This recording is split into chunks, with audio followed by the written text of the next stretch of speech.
Alrighty. Well, here we are in downtown Smiths Falls, Ontario, Canada. I'm sitting in the truck with the heater on. I'm actually kind of half-ass warm right now, which is nice. I like being warm if it's possible to be warm, which seems these days isn't all that common a thing, but still, I'm managing it right at the moment, so I'm grateful for that. Anyway, what I want to do now is I want to do another installment of the life and times of Rocky the Cat. Yes, the life and times of Rocky the Cat. In last week's episode of the life and times of Rocky the Cat,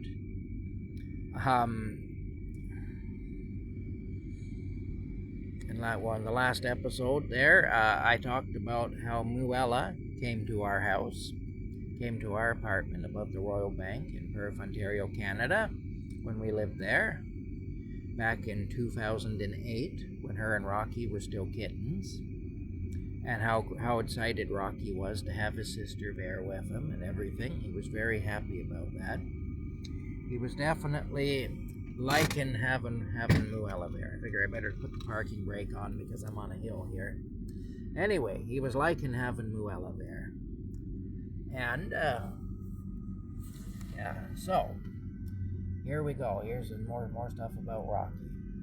So, Rocky was kind of the dominant cat of the two cats. And, he was kind of the one who figured things out. Muella loved bread. This is kind of a comical story now, although it wasn't that funny at the time. Muella loved bread, and she kept getting into my bread when I had it in my pantry, because she didn't have a hard time to get at it in the pantry. And she was tearing apart loaves of bread. She ruined several loaves of bread on me. And so I got fed up, and I put the bread up on top of the refrigerator where she couldn't get it. And that seemed to work out all right. Well, one day, I'm in my bathtub, and I hear somebody jumped up onto my stove, which was beside the refrigerator, and then I heard another jump up onto the top of the refrigerator, and then I heard that sound of the plastic bag of bread hitting the floor. Well, I got out of that bathtub. Now, bear in mind, Rocky didn't like bread. It was Muella who likes bread, not Rocky. Rocky does not like bread. Anyway, Muella loved bread, and she loved potatoes too. Whenever I'd mix up some powdered potatoes, I always had to give her some just dry powdered potatoes to eat. She had a big thing for starch. Anyway, Muella, she loved bread and she loved potatoes. Anything that was starchy, she loved. Well, I get out of that bathtub. Now, you probably don't want to picture this, but I'm going to paint the picture anyway, as ugly as it is. I was butt-ass naked, and I come out of there, down the hall and around the corner, into the living room, around the corner again, and into the kitchen. Rocky is on top of the fridge still. He hasn't hopped down yet. And what has he done? But he's knocked the loaf of bread down on the floor, and Muella is now proceeding to tear the loaf of bread apart. She's down there in front of the refrigerator tearing the loaf of bread apart. Well, she had ripped into it, but she hadn't completely opened it yet. Well, I was so mad, I was so frustrated, that I picked up that loaf of bread, and I started just to swing it, like that, and I started beating her with it. And I was chasing her around the apartment, beating her with this loaf of bread, and of course the bag tore open and pieces of bread started flying out everywhere. And I'm yelling at her, "You like bread? Here, have some bread." As I'm beating on her with this loaf of bread. Anyway, it was quite a scene. I really wouldn't recommend anybody do what I did or handle things the way I handled them, but still, there you have it. I did what I did anyway. But, now that I've painted that lovely picture for you. But anyway, I might regret telling you that story more than I regret having done it in the first place. But anyway, yeah, you like bread? Here, have some bread, you know. So, I don't know how many loaves of bread she wrecked, but it was bad anyway. It was quite a few loaves of bread that she wrecked. It ended up, so that was, but see, Rocky didn't even want the bread. He got it down for her. He didn't care about the bread. He didn't like bread. He got the bread down for her because she liked it. Anyway, that was one story. Another time, just to show you how clever Rocky is, I was in Ottawa and I stopped at the Salvation Army store. And what did I see? But I saw an air conditioner sitting outside the Salvation Army store. I say the Salvation Army, it's the Salvation Army. An air conditioner sitting out there, and it had a sign on it that said free.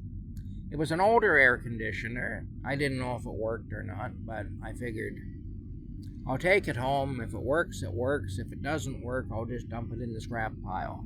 You know, I got nothing to lose. It's free. Well, I took it home. It turns out I only had one. The only outlets I had in my apartment that would be able to handle the load that the air conditioner would put on them were the ones above my kitchen counter.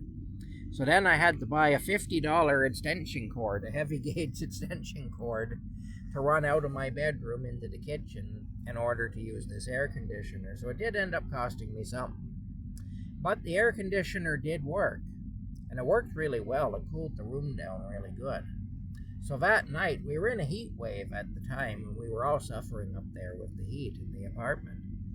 And so that night, after I got the air conditioner fitted into the window and I got my new extension cord plugged in the kitchen, I ran it under the bedroom door so I could close the bedroom door. That night, I brought the litter box and I brought Rocky and Muella's food and water into the bedroom, and I brought them into the bedroom and I closed the door. I had the air conditioner going. I cooled down the room and we went to sleep. And they loved it. Well, I loved it too, but I mean, they also loved it. And they slept all night there peacefully as anything. Well, I had a friend who was a retired mechanic, but he still did some work at his house. And I sometimes helped him with jobs at his house. He used to pay me a bit for helping him and so on, you know. So anyway, I was helping this guy with a vehicle he was fixing. And so I went away the next morning. Of course, I turned the air conditioner off. I didn't leave it on running when I wasn't home. And I went away. Well, of course, the apartment heated up again pretty good. And of course, the cats didn't really care for that. And I came home at lunchtime because there was a tool I had at home that I needed. And so I knew I had this tool and it would be the perfect tool for what we were doing. And anyway, I came home to get this tool that I had. It was kind of a specialized tool, and my friend didn't have it. It'd be one of the few tools he didn't have, really, but this was something he just didn't have, and I did have it. So I went home and I got the tool that I needed. And of course, when I came in, Rocky and Muella met me at the door. And Rocky's meowing at me and looking back at me. And then he'd go ahead a little bit and turn around and meow at me and go ahead a little bit and so on. And he was wanting me to follow him, and I knew that. And I had learned anytime Rocky wants me to follow him, I should, because, you know, there were a few times he showed me things that I did need to see. So, anyway, I followed Rocky into the kitchen. Well, Rocky kept looking up at the outlet where the air conditioner was plugged in, and then looking back at me and meowing. And he did that a few times, and then he ran into the bedroom and he jumped up onto the windowsill. This was an old stone building, so the windowsills were about 3 feet wide, or 3 feet deep, 2.5 to 3 feet deep. And he jumped up on the windowsill, because the walls were about that thick, He jumped up on the windowsill, and where the air conditioner was, and he starts doing this with his paw on the control panel of the air conditioner, hitting it with his paw, like he's letting me know that he understood that that's where you would turn it on. That was the control panel for the thing. So he was letting me know that he wanted me to turn it on. Well, that's how smart he is anyway. Now, I didn't turn it on because I wasn't staying. I was going back out again. But still, that's how smart this cat is. He wanted me to know that he was turning on the air conditioner. Like I say, highly intelligent creature anyway. Very smart. And this is what he did. He let me know. He also figured out how to open my kitchen cupboards and how to open the bathroom cupboard. One day I came home and all my toilet paper was hauled out from under the bathroom cupboard. And it was all torn up all over the apartment. So he and Muella had a great toilet paper party that day because, of course, he had figured out how to open that cabinet under the sink up. And another time I came home, and I had their treats in a plastic margarine tub, and I had that on a shelf in the pantry. Well, I came home, and the plastic margarine tub was in the living room, right in the middle of the living room floor, and it was empty. So they had, probably Rocky. It'd be Rocky who got them. But anyway, somebody, probably Rocky, I didn't see it, but I'm 99.9% certain it was Rocky, hauled the treat tub off the shelf in the pantry, through the kitchen and into the living room, and got it open. And then he and Muella feasted on all the treats anyway that were in there. Anyway, like I say, Rocky used to get into some mischief, and he was very smart. He'd figure things out. If you were ever doing any work with tools, Rocky loved to be around anybody that was working with tools and so on. He wasn't afraid of the loud noises from tools or anything like that, say from a drill or a saw or whatever. And he also wasn't afraid, of hammering and stuff like that. Like most cats would run a mile to get away from that, but Rocky wasn't like that. He'd be right there sticking his nose in, trying to see what you're doing, One time, a pipe under my floor was blocked and my kitchen sink was backing up. Used to have a terrible time getting the landlord to do anything. The landlord was horrible. And I complained about the sink backing up, and he wasn't doing anything. I was having to scoop my dishwater out of my kitchen sink after I do the dishes into a pail and then haul it into the bathroom and flush it down the toilet, because that's the only way I could get rid of my wastewater. Well, then that pipe started to leak into the apartment downstairs. And when that happened, the landlord still wouldn't have cared about it, except that the next stop for the water would have been the bank. And he was always paranoid about anything that might flood the bank, because the bank paid them huge money. They rented the whole bottom of the building, and they paid them a lot of money for that. I was told back in the early 1990s that the Royal Bank was paying $15,000 a month to rent the bottom half of the building. That was in the early 1990s. Whereas up where I was in my apartment, I was paying about $450 a month.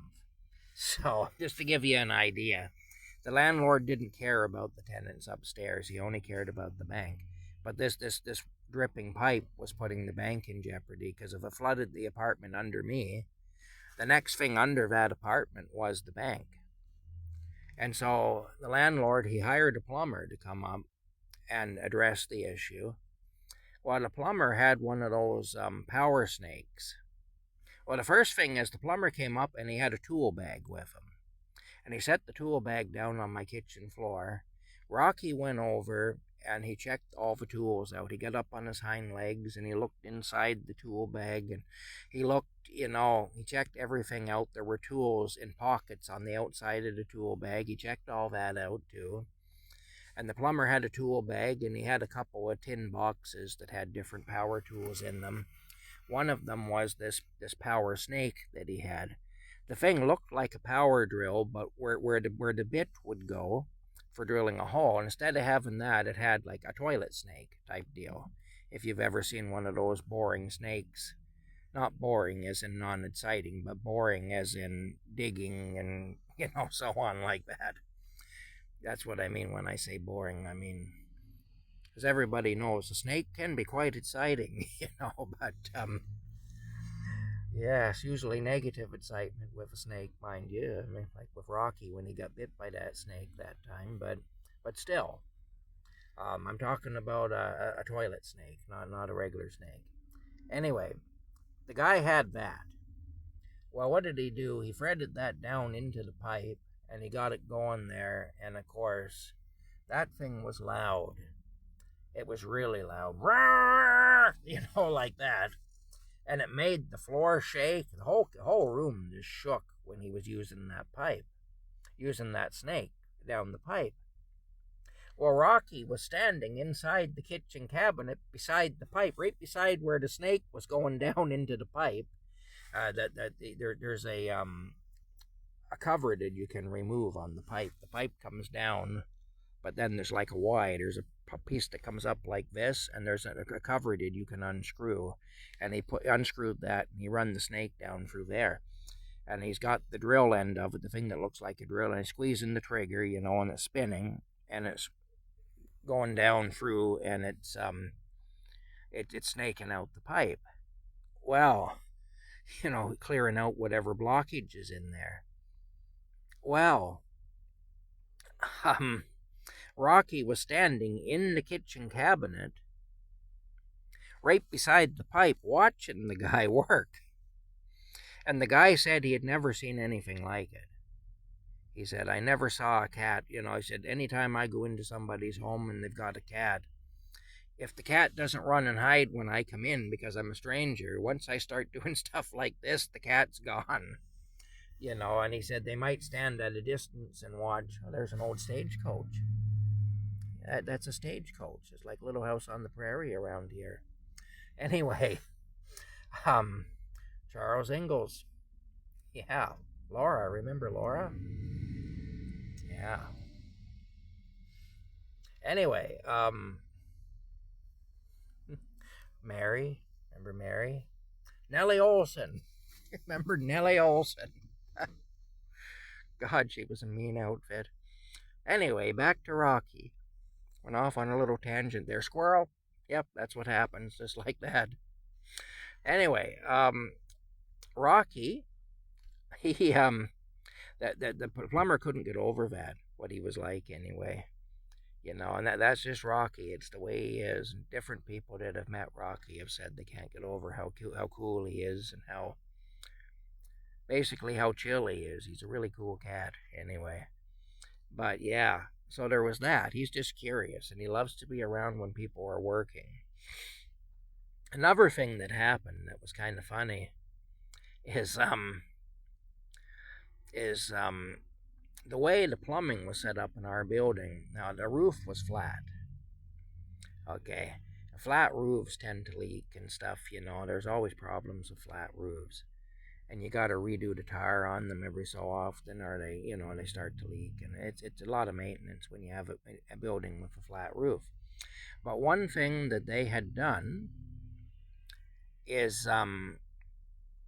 for some reason, they routed the runoff from the flat roof into the sanitary sewer system, which is the same sewer system that your toilets get flushed into and stuff.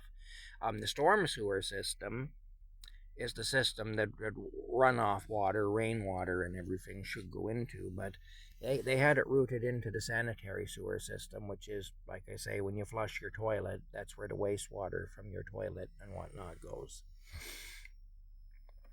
And so what was happening is whenever there was a really heavy rain, all the toilets on the second floor were shooting up water like geysers. I actually saw it firsthand. I was in an apartment downstairs when that happened. And it didn't affect upstairs, although sometimes the toilets upstairs would, do that bloop bloop kind of a thing and stuff when it was raining hard. But we didn't have water coming up like geysers. But on the second floor, it was a problem. The water used to shoot anywhere from 2 to 4 feet straight up in the air out of the toilet. It was literally like a geyser.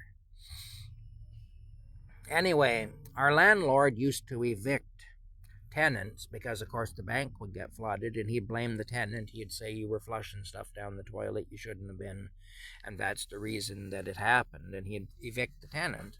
But that wasn't it. It was actually the way they had their plumbing set up is what caused it. But the tenant got to be the scapegoat, though. There were a couple of girls living downstairs, a couple of young early 20s girls, and anyway, that happened where all the toilets backed up, and the landlord decided to single them out, and they were going to be the scapegoat for that happening. Now, these 2 young girls were very sexually promiscuous, and they were using condoms, though, but they had different guys around that they were having sex with and everything, and they were flushing the condoms down the toilet. So our landlord had a plumber come up and snake the toilet out, and of course he pulled a big ball of rubbers out of the toilet, used condoms out of the pipe. So that gave him grounds to evict them. He said, well, you caused the flooding by flushing stuff down the toilet that shouldn't be going down the toilet. But really, that wasn't it. What actually happened was Bentley. I said his name there, Bentley. Anyway, it doesn't matter, I guess. Bentley got his lawyers on the case and evicted these 2 girls. But the thing is, that flooding situation existed before they lived there, and it existed after they lived there. But we had a photographer that lived in the building, and he lived on the second floor, and it happened in his apartment, and he got pictures of it for evidence. So he was able to show that this was happening, so he was able to document it. And then that got taken to, it ended up going to court and all that. So the landlord tried to evict yet another tenant, blaming them for the issue. And it ended up going to court, and it was discovered that the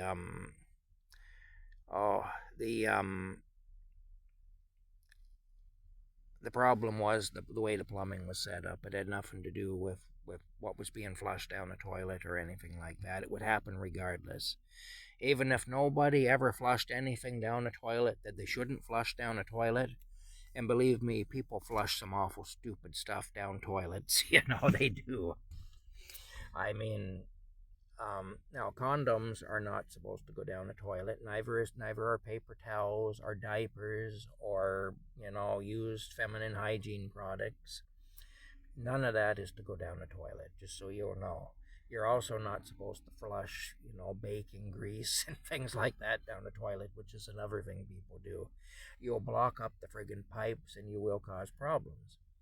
And I mean, when you have an apartment building, you got a lot of different people living there, and there's always going to be some people who will flush inappropriate things down the toilet, like the 2 girls downstairs below me that were having all the sex and flushing the used condoms down the toilet. But that is not what caused that problem. It was actually bad plumbing. It was a problem with the infrastructure of the building. Anyway, it ended up the landlord was ordered. He was ordered to reroute the runoff water from upstairs. He actually they put a court order against him to do it, because now there was evidence that it wasn't caused by tenants doing bad things. It was just the way the plumbing was set up.